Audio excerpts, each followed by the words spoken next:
And away we go. It's the nightcap, Sunday, March 27th, right here on BearcatJournal.com. Galactic Fried Chicken is the sponsor. As always, visit www.galacticfriedchicken.com. Android, iPhone, everything Galactic.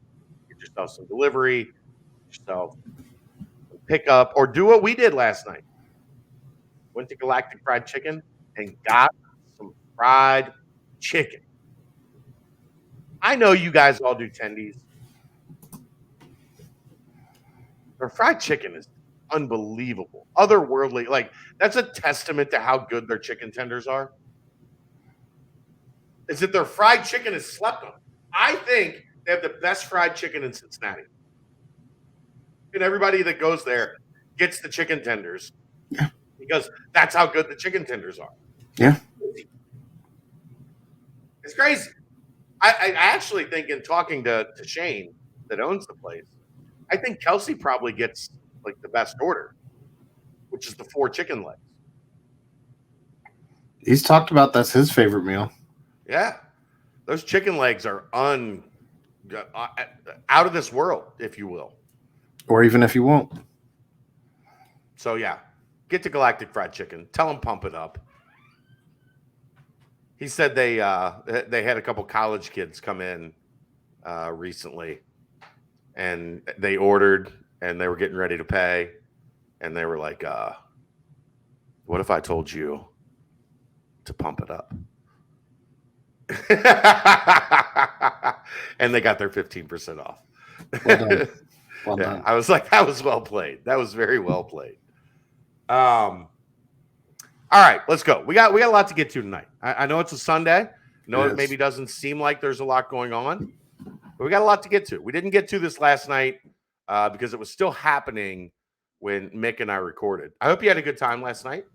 Yeah. Got to hang out with family and do some of that, so it was good. That's the important stuff. Like, we can cover this. This isn't life or death. This is an everyday thing.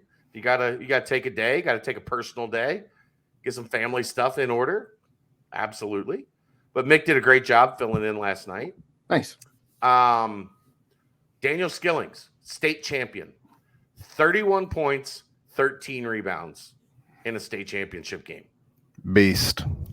That's pretty good. And in talking to some people about the game, he wasn't really on top of his game. Like, that wasn't him playing at his best. He just knew that it was a state championship game and he had to get things done, and he got them done. He's got length. He can finish at the rim. He's creative at the rim, I think, which is important. I mean, he can finish from different angles. Like, we saw a lot this year, like guys only being able to finish at one angle, right? Right. And once teams figure out you can only finish at one angle, they just wait for that angle and smack that shit off the backboard like it's going out of style. He can get to the rim. He can make threes. Just a giant accomplishment. Look, especially when you got to get through like Philly. Philly is a basketball hotbed. To get through Philly, win a state championship, that says a lot about that kid. Isn't there a coach on the team who's from Philly? Or was he DC area? DC. Okay. Philly and DC are not. No, they're not the same. Not remotely the same. You're right. It's been a long weekend, man. Those are not those places on the map are. You can probably take a train to get to one from the other, but as a kid who was born in DC, I mean, well, close enough anyway. I was born in Maryland, but well, yeah, that's the DMV: Maryland, Virginia, DC, DMV. Okay. But no, just a great accomplishment for Dan. Talking to a couple people today, it's going to be interesting to see. Like, I personally think, and I was asked this in the conversation I was having, what do I see next year for him? And I think the floor is 10, 12, 15 minutes a game. Like, this kid's going to play. And correct me if I'm wrong, this is his third year playing? He was on an organized team as a freshman, but it was his first organized team, and he didn't really play. So he didn't really play organized basketball until he was a sophomore. So this is his third season of organized basketball. That's the crazy part. Yeah. Now that he played basketball. He played pickup ball. Like it wasn't like he was introduced to a ball in 9th grade. Like there are some kids, especially some foreign kids, that like they didn't touch a basketball or know what a basketball was until they were like. So I don't want to give that impression. Okay. But he did not play organized basketball until he was, a sophomore in high school. Still crazy. And now he's a state champion, playing for one of the preeminent programs in the state of Philadelphia. This is their 4th state championship, and he set a record for most points by someone at Roman Catholic in a state championship game. So if he can pick up things defensively, and he's a typical high school kid, right? Like they're not telling go out there and bust your ass on defense. What they're telling him is don't foul, right? We need your ability to score 31 points right on the floor. If he can pick up like the system and what Wes is requiring of these guys defensively, I think like 12 minutes a game is probably like low end. Like that's the bottom of the barrel for him coming in. If he learns defensively, and he might be a situation just because of the learning curve where he's a 12-minute a game guy, like in November and December. But then by February, he's a 17-minute a game guy as he picks things up and learns and is figuring out what is being asked of him. So future is very bright for Dan Skillings. That was that's hard to do in a setting like that. It should be a lot of fun. I mean, the kid flies. We've seen some of his dunks. If you haven't seen them, I mean, all you have to do is look him up on any of the social medias, and you'll see a couple of different videos. But the kid flies, and I think he should be a lot of fun to watch. Yeah, he can. One, he can really score. Two, he can really rebound, especially offensively. He's just one of those guys that has a knack for tracking the ball and being able to go get it. I think that's something fans complained about this year. Yeah, and to get that from I think he projects as a 2. Could play the 3. I don't think there's much, in Wes's system. I don't think there's a ton of difference between the 2 and the 3, other than who you guard. If you can get, what are we talking? 4.5 rebounds a game from one of your wings, with 1 or 2 of those being on the offensive end, like you're solving some of those problems. You're solving some of those inadequacies that this team had. Agreed. So plain and simple. Yeah. Congrats to Dan, state champion. One of the important things when Luke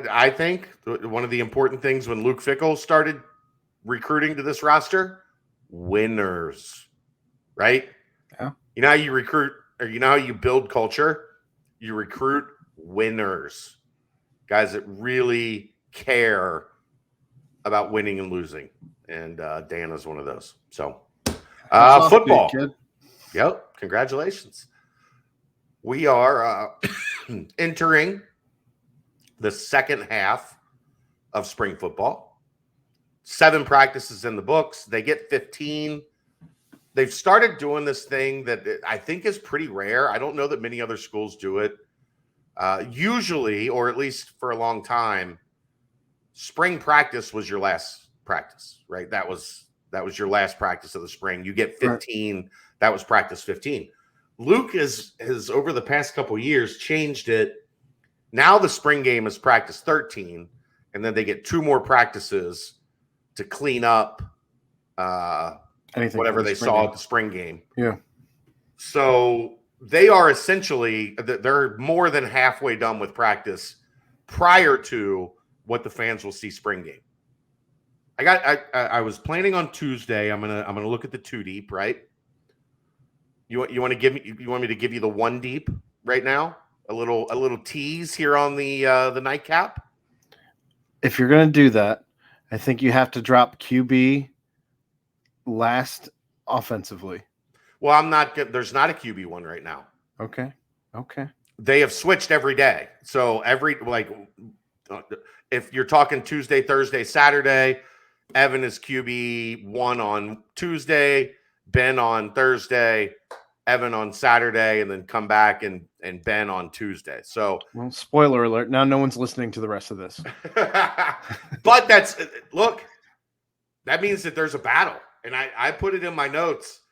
This thing, I think there was a belief like Ben is going to come back as the veteran and take control of this thing. And I think in the first week he did. And then I think Evan responded and said, I'm not going down without a fight. Isn't that ultimately what exactly? Absolutely. That's exactly what you wanted, though, because that's not to say that Ben's fallen off by any stretch, right? Right.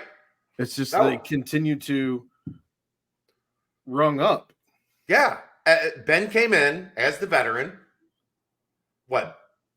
Like 11, 12, 13 starts under his belt when you count his start here and then his starts at Eastern Michigan. Like the guy knows what's expected of a starting quarterback. So he should have had the advantage in week 1. Sure.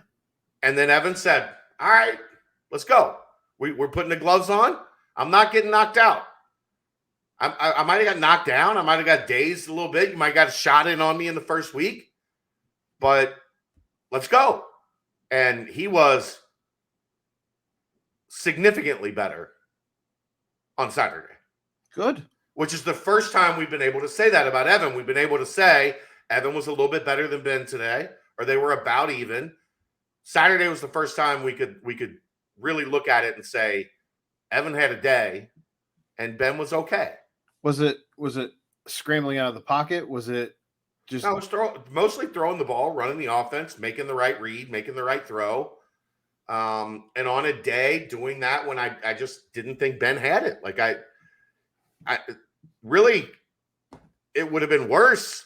And then Ben hit a really nice corner route to Lenny late in practice for like 40 yards that, kind of at least tip the scale stem back the a little tide. bit. Stem the tide a little bit.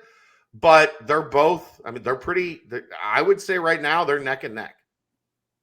So good. Yeah. Offense, quarterback. It's a bit of a tie. Running back with the ones I'd go right now, and this is difficult.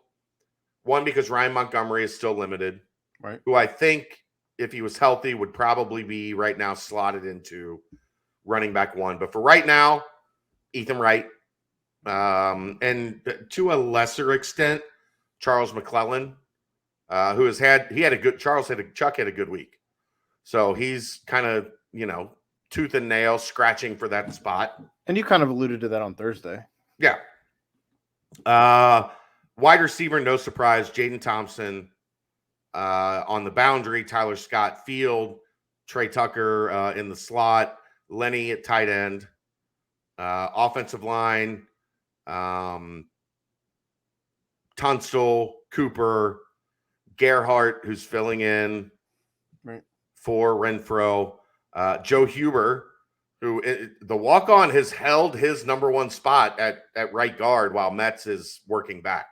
Metz has started taking some snaps. I think we'll see him, work back towards that number 1 right guard spot here soon, but he's not all the way back yet. And then Dylan O'Quinn at right tackle. Defense, you got Jabari Taylor, Jawan Briggs, Malik Van across the front. That's what we've expected. Linebacker, you have Wilson Huber, Jaheim Thomas, Ty Van Fossen. Deshaun Pace is out for the spring. Tore an MCL the week of the Cotton Bowl and played in the Cotton Bowl. Beast. Right. Arquan Bush it's like 4 practices in a row he's been at boundary corner, number 1. So I think we're looking at the reality of he's holding that down. If I had to guess right now, all signs point to Arquan is going to be your starting boundary corner to replace Sauce going into the season. Todd Bumpus has been getting the majority of the snaps at field corner, the other outside spot. Taj Ward was sick on Saturday, so he was not there. That puts Sammy Anderson as the number one in the slot, which tells me push comes to shove, Sammy Anderson is the 2, right? Yeah. And if not, pushing to be the 1. And then safety, Javon Hicks, Jacob Dingle, and Brian Threats have battled back and forth. On Saturday, if we're being specific, Dingle was with the 1s, Threats was with the 2s. So that is your 1s for now. I'll put the full list with the 2s in my report on Tuesday, but I wanted to give a little tease here in this podcast. So who have been your biggest surprises as far as the 1s go? As far as that group, I don't think there's been a lot of, Joe Huber. Yeah. I guess, right? Like right. A walk-on has taken, I believe, all the steps. What? Can you hear my phone? Yeah. Going nuts? Yeah. I'm just wondering if it's the Xavier trolls coming at you on Twitter. No, that I don't have. Look, man, there's no way my Twitter notifications are buzzing my phone. Are you kidding? It'd be outrageous. No chance. I'm not that stupid. Those are text messages. Okay. Joe Huber would have to kind of be the biggest surprise, just because he's like, we expect Metz to be in that right guard spot as good as he was as he returns from injury, but he's missed the first 7 practices, and Huber has been basically the starter at right guard. We did see, and I put this in the notes Saturday, John Williams getting a little run at left guard with the 1s. I think just to see, how he looked in that role and finding out what kind of versatility you have on the line, right? Sure. That's what you should. Yeah. He's your swing tackle right now.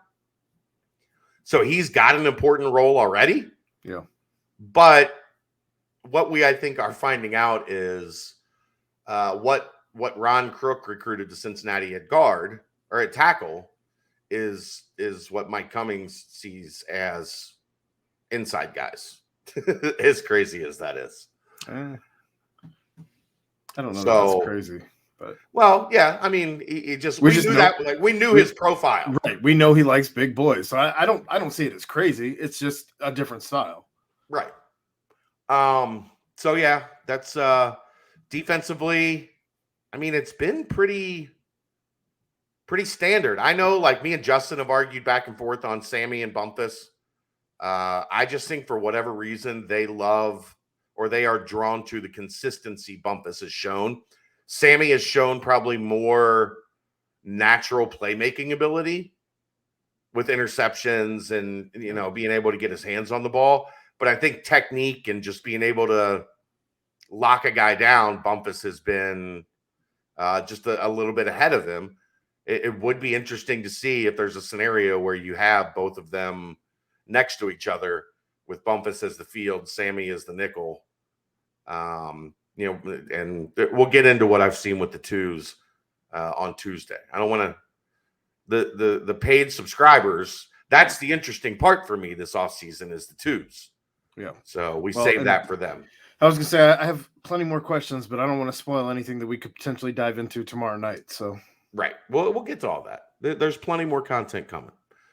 So that's going to wrap it up. We're at 20 minutes already. How about that? That felt like a 5-minute. I know. I feel like we're 8 minutes in. And we've already done 20. I'm exhausted too, but that's what I said when we started. We got a lot to talk about. Yep. And usually those ones are the ones that go 20 and we feel like they're 10. Yep. And sometimes they're ones that go 10 and we're like, how are we not at 20? We have been, we have been talking forever and we're out of stuff to talk about. We're only at 10 minutes. Tonight was not one of those nights.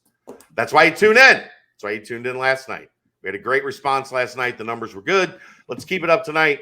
We will we'll see you next time. He's Aaron Smith. I'm Chad Brendel. Galactic Fried Chicken is the sponsor. This is the Nightcap right here on Bearcat Journal. See ya.